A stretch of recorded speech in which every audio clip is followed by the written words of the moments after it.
Now, Tim recently said to me in a video, some gold in this one, mate. Manufactured equity is a great strategy to slingshot you from first to second to third.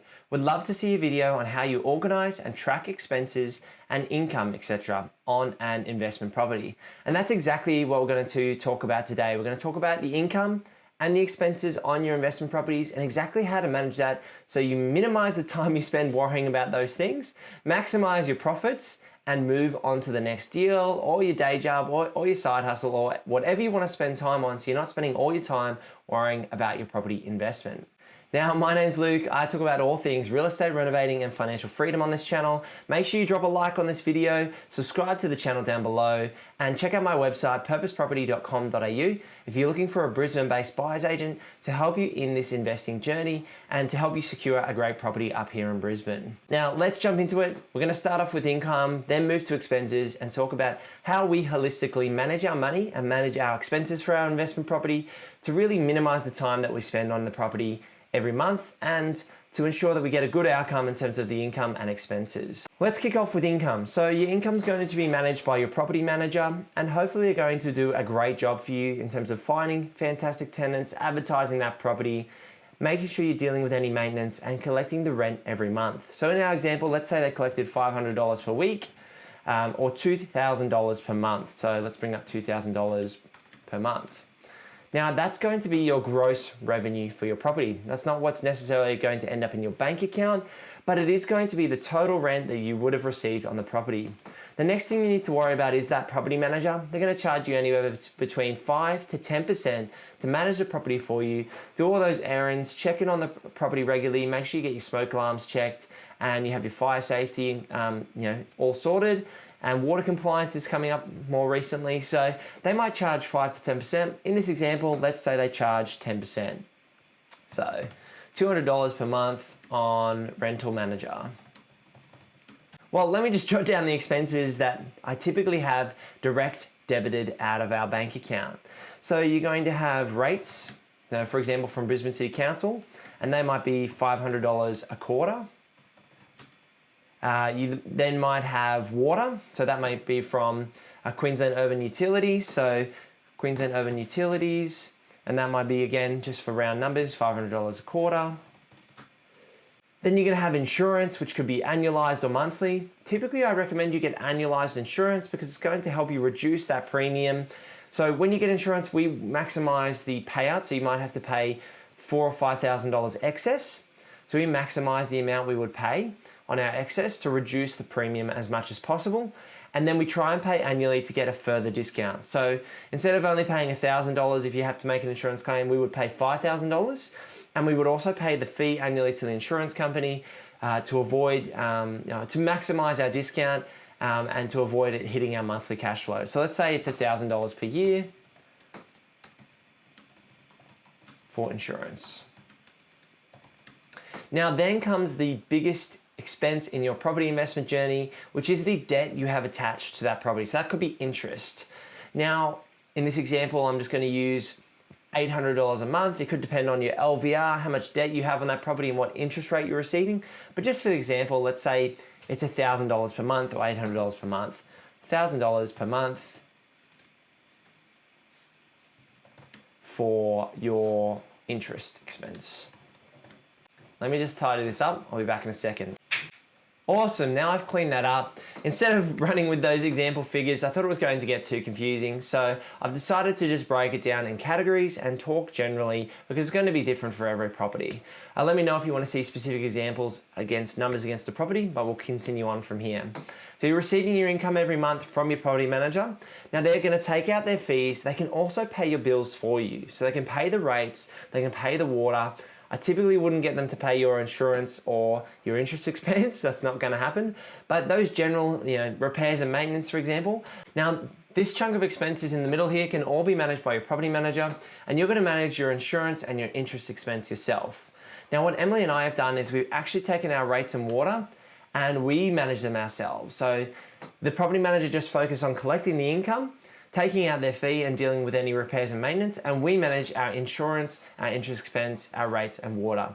It's totally up to you how you jig it, whether you want it to be under your rental manager or whether you want to run it yourself. The reason I like to have it is because I set up a bank account for each investment property.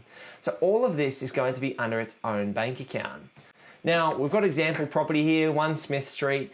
Now, what do we do with this bank account? So how do we manage the money for this property? What I like to do is actually have a $5,000 float. So I'm going to chuck my float in here, just below this. So essentially with that $5,000 float, that's going to be the starting point of your investment property. So when you purchase the property, we set up a new bank account, which is very easy to do with our big bank. You should be able to call your bank or do it online. From there, we put $5,000 in the account. It could be more, it could be less, totally up to you. And this float is really going to tell us whether we're ahead on this property, so whether it's positive cash flow before tax, or whether it's running negative cash flow and we need to top the bank account up regularly to maintain this property. So this income, less the rental manager's fees and the repairs and maintenance, is going to get paid monthly into our bank account.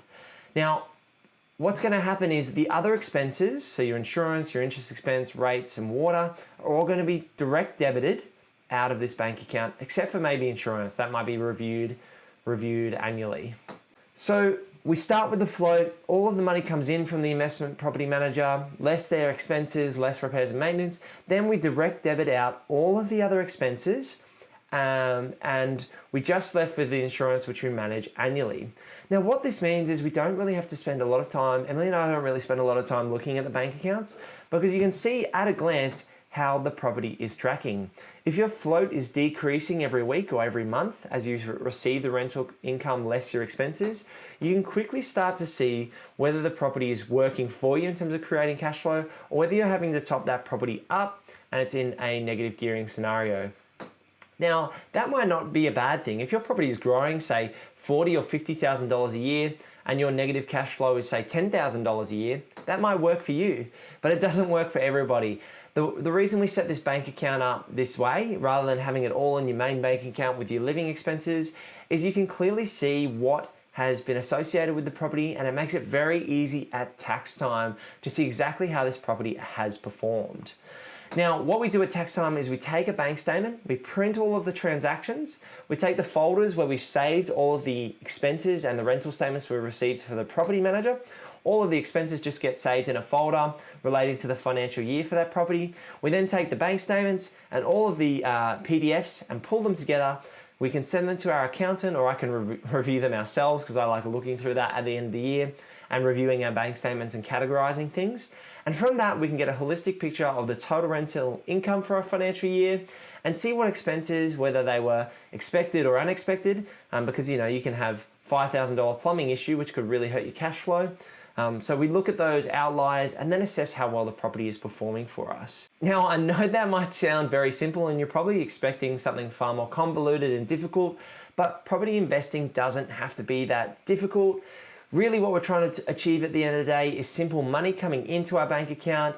Let the property manager do their job and do their work that you're paying them to do, and then pay any other expenses yourself via direct debit to basically manage your bank account balance and not worry about too much else. Of course, you want to sense check those expenses, but it's very hard to negotiate on a rates bill with the council or a water bill. They just are what they are going to be. It's very hard to negotiate price reductions on those sorts of things.